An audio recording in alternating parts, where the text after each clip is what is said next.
غراتان المقلة مفرمج وبنين. في مقلة فيها شوية زيت وزبدة، ندبل حبة بصل متوسطة مقطعة مع 2 سنينة توم مسكرفجين، نزيد لهم نص صدر دجاج مقطع، مغرفة صغيرة موتارد، توابل، ملح، فلفل كحل، عكري، تابل الدجاج وسكنجبير. نغطي المقلة ونخلي الدجاج يطيب على نار ضعيفة. كي يطيب الدجاج نحط معدنوس مقطع، بطاطا مقلية، كريمة سائلة، ونخلط. جبن شيدار وموتزاريلا، حطوا الجبن اللي متوفر عندكم. الغاتا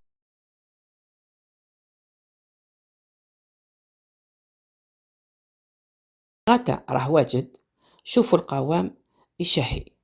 الطبق خفيف ظريف، غاتا في المقلة بلا ما تشعلي الفرن في هاد السخانة.